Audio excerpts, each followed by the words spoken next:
그런데 이 미국 국무부 대변인은 이 브리핑을 통해서 일본의 수출 규제에 대한 우리나라의 우려와 관련해서 입장을 내놓은 게 있습니다. 좀 듣고 오시죠. Department, we're going to do everything we can to pursue ways to strengthen our relationships between and amongst all three countries, both publicly and behind the scenes. 주원기 의원, 이 미국 안에서도 그런데 이걸 좀 중간에 껴서 중재해야 한다 이런 목소리도 있는 반면에 굳이 한일 관계 문제에 우리가 낄 필요는 없다 이런 의견도 있는 것 같습니다. 좀 온도차가 느껴집니다. 네. 지금 보신 것처럼 이제 모건 오르테거스 국무부 대변인은 이런 표현을 강조해요. 삼국 강화 노력을 할 수 있는 모든 노력을 다하겠다. 이렇게 한 게 이제 우리 안에서 해석될 수 있는 거는 미국이 적극적인 중재자 역할을 시도한 거라는 해석으로 볼 수 있는데 네. 그렇지만 이제 미국 의회에서의 발언들은 조금 온도차가 느껴지는 게 그 제임스 레시 공화당 상원의원 같은 경우는 둘이 스스로 문제를 두 국가가 스스로 문제를 해결할 수 있을 것으로 확신한다. 이렇게 표현을 했고 크리스 쿤스 이제 민주당 공화당 가릴 것 없이 한일 이제 무역 분쟁은 양국 사이에 책임 있는 방식으로 해결되길 바란다. 그러니까 네. 조금 뒤로 물러나는 듯한 제스처를 취하는 것도 확인되고 있습니다. 네, 이 미국의 중재자 역할에 대해서 좀 기대의 목소리도 있고 사실 또 이 문제를 외교적으로 풀어야 된다는 말씀을 주시는 분들은 좀 한미일 공조 체계를 이용해서 좀 이 문제를 풀어야 된다 이런 얘기도 하십니다. 그래서 미국이 이제 활동을 우리가 기대하는 건 아까 말씀드린 대로 한미일 공조가 중요하다. 특히 이제 미국이 중국을 견제하기 위해서는 동북아시아에서는 한국과 일본이 힘을 합쳐야 된다. 이런 전략이 살아있을 때 가능한 거거든요.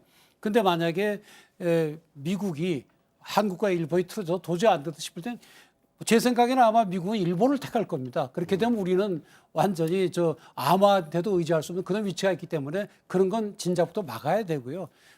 사실 지금 아베가 외치는 걸 보면 이것이 정말로 무슨 북한 등 테러 국가에 대한 수출 문제 때문인지 아니면은 그 외정 시대에 징용 문제 판결, 대법원 판결 또는 위안부 협상 그거에 대한 불만을 토로하는 것인지 이게 명확하지가 않거든요. 네. 그래서 우리로서 그 속마음을 빨리 파악을 하고 거기에 개별로 대처를 해가면서도 일본의 이러한 태도가 부당하다는 점에 대해서 미국이 어필하고 이거 내버려 두면 한국과 일본 깨지고 네. 당신들도 큰 손해를 입게 된다 하는 이런 외교적인 노력이 많이 필요한 걸로 보입니다. 네, 신지혜 의원. 네, 물론 트럼프 대통령이 그렇게 쉽게 나설 것이냐에 대해서는 비판적인 혹은 너무 속단하지 말자라고 하는 의견이 있는 것이 사실입니다. 왜냐하면 트럼프가 양국의 갈등이 있었을 때 개입하지 않는 것을 기본적인 태도로 하고 있거든요. 근데 지금 오바마 때 행정부 때 그때를 보면 우리 3국 간에 이제 동북아의 3국 간에 연맹이 깨질 것을 우려해가지고 빨리 과거사의 갈등을 풀어라 뭐 이렇게 제안을 한 적이 있습니다. 이제 그때 당시 박근혜 정부였고 그게 결과적으로 위안부 합의랑 그다음에 한일 정보 보호 협정으로 이어졌거든요. 근데 지금 보십시오.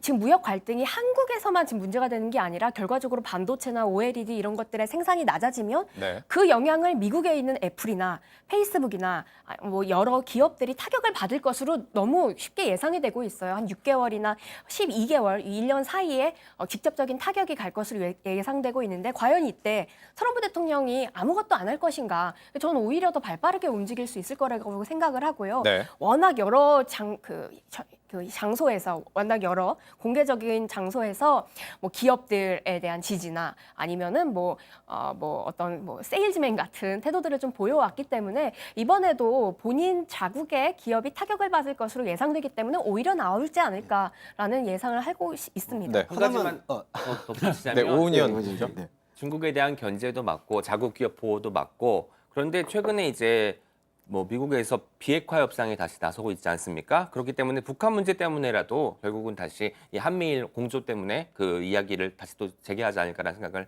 해봤습니다. 네. 이번에 우리 정부의 역할이 되게 중요하다고 생각을 해요. 아까 신 의원님 말씀처럼 미국도 이게 이 일본의 수출 규제에 사실은 직격탄을 맞는 게 사실입니다. 애플이나 여러 회사가 우리의 반도체로 인해서 연쇄적인 효과를 맞이하기 때문에 근데 과거에 아베는 어떤 학습 효과를 갖고 있었냐면은 사실 오바마 행정부를 또 압박을 해가지고 과거사 문제를 해서 사실 박근혜 정부 당시에서 이제 그 위안부 합의를 이끌어낸 경험이 있거든요. 이번에도 그걸 통해서 우리 정부와 우리 내정 간섭처럼 정치권을 길들이려고 하는 것 같습니다. 네. 우리 정부가 여기에 놀아나지 않고 좀 효과적인 미국의 중재 역할을 요청했으면 하는 바람입니다. 네.